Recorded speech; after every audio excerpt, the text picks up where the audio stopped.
Wala namang crack sa floor eh. Feeling ko minamagic lang talaga tayo ni Emre. Gusto niya lang tayo takutin. Pinakita niya na ang kanyang parusa. Kahindik-hindik na buhay na walang hanggang sa balaak. Narinig niyo din naman siguro si Emre. Baka kailangan na natin tanggapin. Wala na talaga tayong magagawa para tulungan ng mga nasa Encantadia. Kasalanan ko lahat ng ito.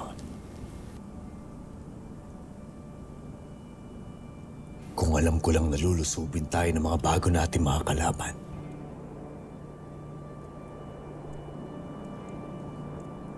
Hindi na sana ako humiling kay Emre na ako'y mamatay. Hiniling niyo kay Emre? Na mamatay kayo?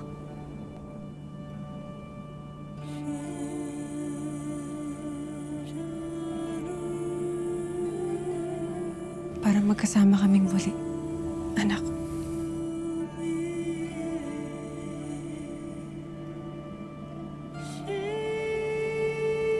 Hindi niyo naisip na ipatawag ako para magpaalam sa akin?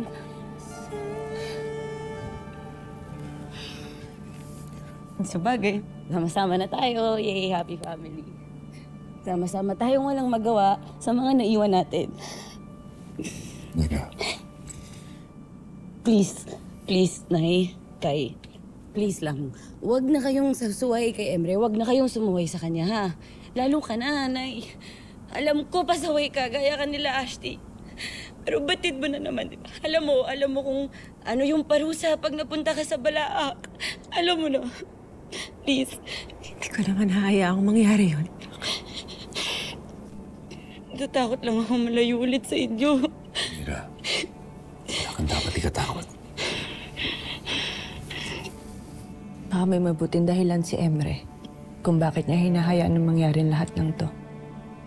Baka mas makabuting sundin na muna natin siya. Dati kaming tagapangalaga ng aming kaharian at brilyante. Tagapagligtas at tagapagtanggol ng bawat bayan sa Encantadia. Ngunit ngayon tila kaming mga bilanggo ng Devas. Habang nilalamon ng dilim ang mundo na aming pinag-alayan ng aming mga buhay, magagawa ko nga bang magtiwala sa kapalaran ng mga bagong itinakda? Gayong ang korona ng Lereo ay suot at hawak na ng kadinimang nagnakaw nito.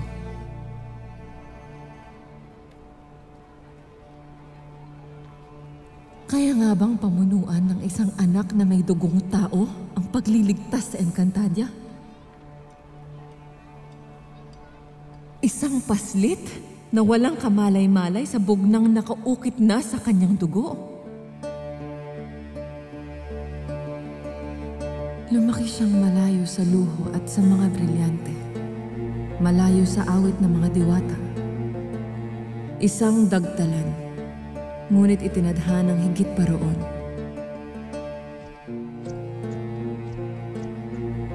At kami, wala kaming magawa dito sa Devas kundi ang manood.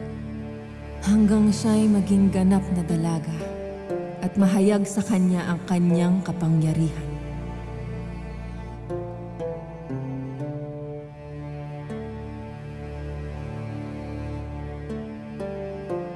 Ngunit hanggang kailan kami maghihintay bago muling lumaya ang Encantadia? Hindi ko na kayang maghintay. Tatakas ako mula sa katahimikan ng Devas. Muli kong hahawakan ang aking bugna. Kahit pa ito'y bawal, kahit pa ako'y parusahan. Sapagkat ang katahimikan ay hindi laya at ang pagtakas ay pagsilang ng panibagong pag-asa.